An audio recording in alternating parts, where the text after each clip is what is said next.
قارون حضرت موسیٰ علیہ السلام کے چچا کا لڑکا تھا۔ چونکہ بہت مالدار تھا اس لیے بھول گیا تھا اور اللہ کو بھول بیٹھا تھا۔ قوم میں عام طور پر جس لباس کا دستور تھا اس نے اس سے بالشت بھر نیچا لباس بنوایا تھا، جس سے اس کا غرور اور اس کی دولت ظاہر ہو۔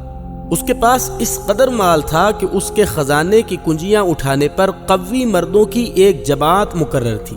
اس کے بہت خزانے تھے، ہر خزانے کی کنجی الگ تھی جو بالشت بھر کی تھی۔ جب یہ کنجیاں اس کی سواری کے ساتھ خچروں پر لادی جاتی تھیں تو اس کے لیے 60 خچر مقرر ہوتے۔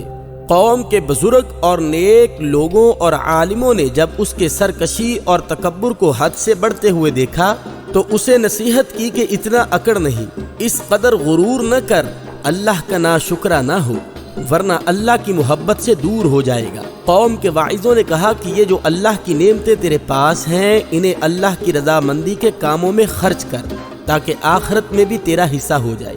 ہر حقدار کا حق ادا کر، اور جیسے اللہ نے تیرے ساتھ سلوک کیا تو اوروں کے ساتھ سلوک اور احسان کر، اور اپنے اس فسادی رویے کو بدل ڈال۔ اللہ فسادیوں سے محبت نہیں رکھتا۔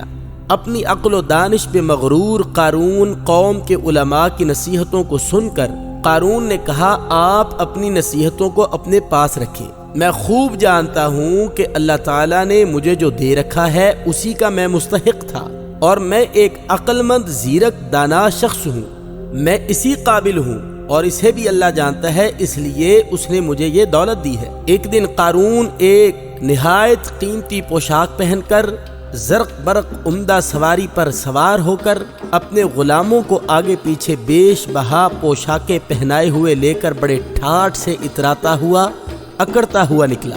اس کا یہ ٹھاٹھ اور یہ زینت و تجمل دیکھ کر دنیا داروں کے منہ میں پانی بھر آیا اور کہنے لگے، کاش کہ ہمارے پاس بھی اس جتنا مال ہوتا، یہ تو بڑے خوش نصیب ہے اور بڑی قسمت والا ہے۔ اللہ تعالیٰ کو اس کے تکبر کے اس مظاہرے پر ایسی غیرت آئی کہ اس نے اسے اور اس کے گھر کو، جس میں اس کے اہل و عیال، نوکر چاکر اور خزانے تھے، سب کو زمین میں دھنسا دیا۔ حدیث میں آتا ہے کہ ایک آدمی اپنی چادر تکبر سے گھسیٹتا جا رہا تھا تو اسی حالت میں اسے زمین میں دھنسا دیا گیا، اور وہ قیامت کے دن تک زمین میں دھنستا چلا جا رہا ہے۔ علماء تفسیر کا یہ بیان ہے کہ اس سے مراد قارون ہے۔